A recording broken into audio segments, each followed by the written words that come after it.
दोस्तों, आज की कहानी का शीर्षक मतलब की दुनिया, दिल को छू देने वाली कहानी।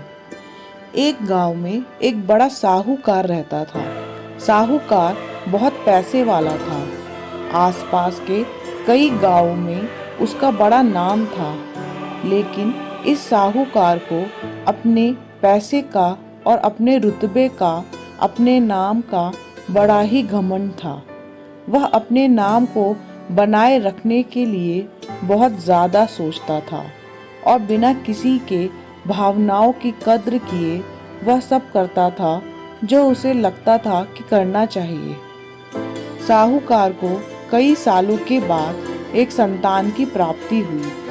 साहूकार ने अपनी इस खुशी को मनाने के लिए अपने घर पर एक बहुत बड़ा कार्यक्रम रखा, जिसमें उसने आसपास के गांव के सभी श्रीमंत लोगों को और सिर्फ ऐसे रिश्तेदारों को जो पैसे वाले थे उन्हें बुलाया। पास ही के गांव में साहूकार की खुद की सगी बहन भी रहती थी।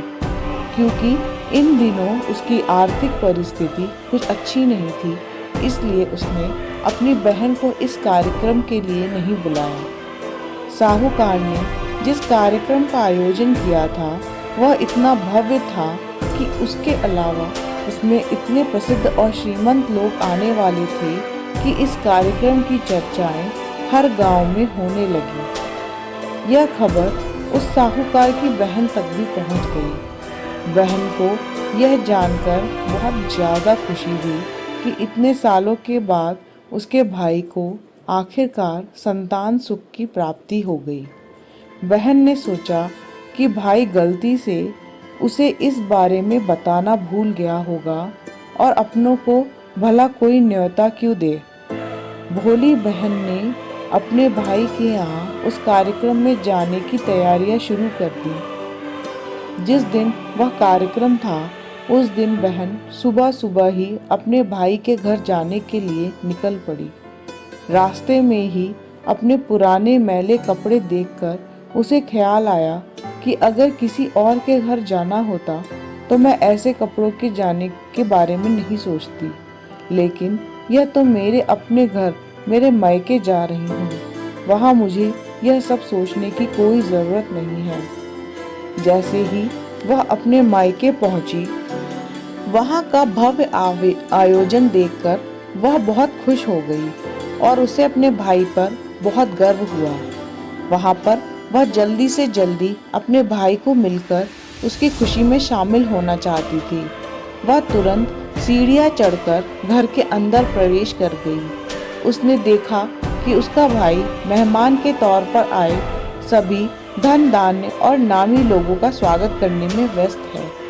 बहन जैसे ही अपने भाई की तरफ उससे मिलने के लिए बढ़ी, उसके भाई की नज़रें उस पर पड़ गई और अपनी बहन को ऐसे मैले पुराने कपड़ों में देखकर भाई ने उससे मिलना तो दूर बल्कि तुरंत बहाना बनाकर वहां से निकल गया। बहन ने सोचा, इतने लोगों में बेचारा अकेला भाई क्या क्या करे, ज़रूर उसे कुछ काम याद आ गया होगा, इसलिए वहां से चला गया होगा। बहन बाद में अपने भाई से मिलने गई। भाभी ने उसका स्वागत किया और उसे खाने के लिए आग्रह किया। बहन ने सोचा, ठीक है, पहले खाना खा लेती हूँ, फिर बाद में आराम से भाई से मिल लूँगी। बहन खाना खाने के लिए पंगत में बैठी। साहूकार ने देखा कि अपने सभी धनवान मेहमानों के बीच में उसकी गरीब बहन बैठी हुई है। सभी कीमती पोशाक पहने लोगों के बीच उसकी बहन जो पुराने मैले कपड़े पहनकर बैठी थी, यह साहूकार से देखा नहीं गया। उसने अपनी बहन को अपने पास बुलाया, भला बुरा सुनाया और वहां से जाने के लिए बोला। बहन ने अपने सपने में भी नहीं सोचा था कि उसके साथ कभी ऐसा व्यवहार भी हो सकता है, वह भी उसके खुद के मायके में। अपना अपमान होने के बाद बहन तुरंत अपने घर ससुराल जाने के लिए चल पड़ी। बहन इस बात को पचा ही नहीं पा रही थी कि उसके अपने भाई ने उसके साथ इतना बुरा व्यवहार किया। उसकी आंखों में आंसू नहीं थम रहे थे। रास्ते में उसे अपनी पुरानी दोस्त मिली। उस दोस्त ने उससे उसके रोने का कारण पूछा। हालांकि बहन उसे कुछ भी नहीं बताना चाहती थी, लेकिन दोस्त के बार बार पूछने पर उसने उसके साथ हुई सारी घटना उसे बता दी। उसकी दोस्त एक समझदार महिला थी और काफ़ी प्रैक्टिकल सोचने वाली थी। उसने कहा, अगर तुम मेरी बात मानो तो एक दिन तुम्हारा भाई खुद तुम्हें अपने यहाँ बुलाएगा और तुमसे माफ़ी मांगेगा। बहन ने कहा कि मैं तुम्हारी हर बात मानूंगी, बताओ मुझे क्या करना होगा। दोस्त ने कहा कि तुम इस अपमान को, इस दुख को एक दिशा दे दो और कोई गृह उद्योग शुरू कर दो। इसमें इतनी मेहनत करो कि उस काम में तुमसे अच्छा कोई भी ना हो। बहन को अपने दोस्त की बात सही लगी।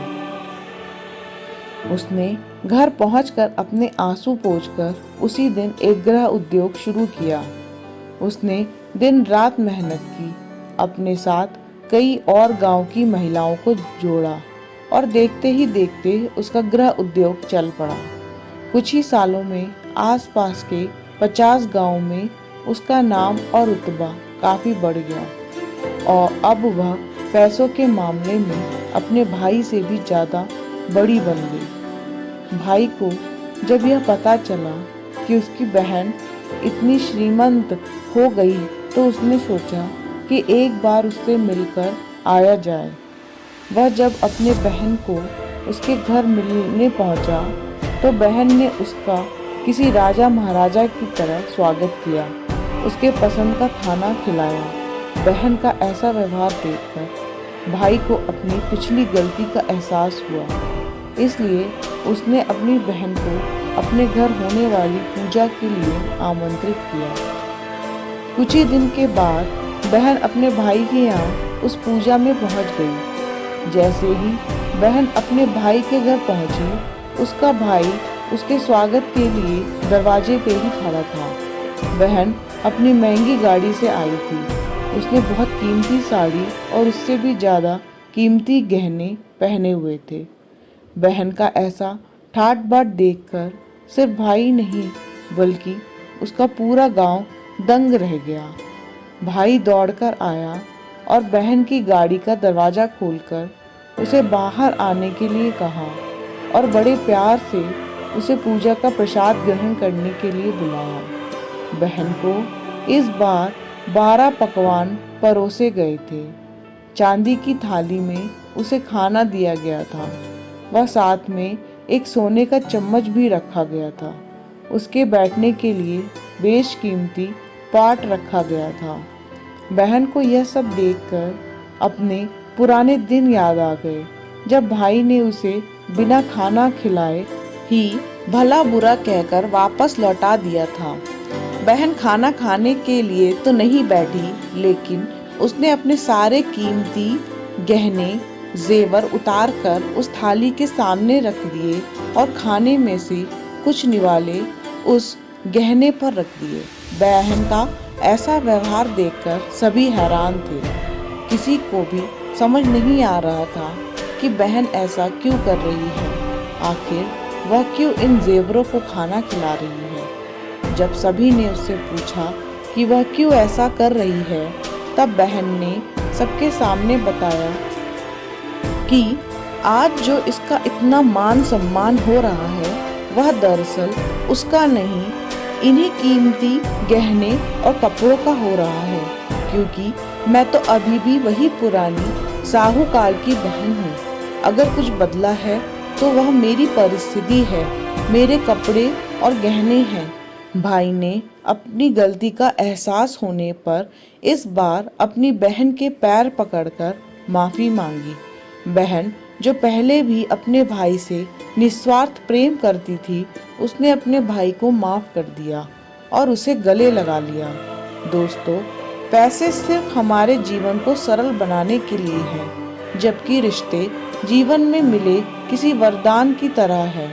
अगर उन्हें सच्चे मन से और निस्वार्थ भाव से निभाया जाए, पैसे खर्च हो जाएं तो आप बाद में भी कमा सकते हैं, मगर रिश्ते खर्च हो जाएं या टूट जाएं तो दुनिया का सारा धन भी आपको इन्हें वापस नहीं दिला सकता।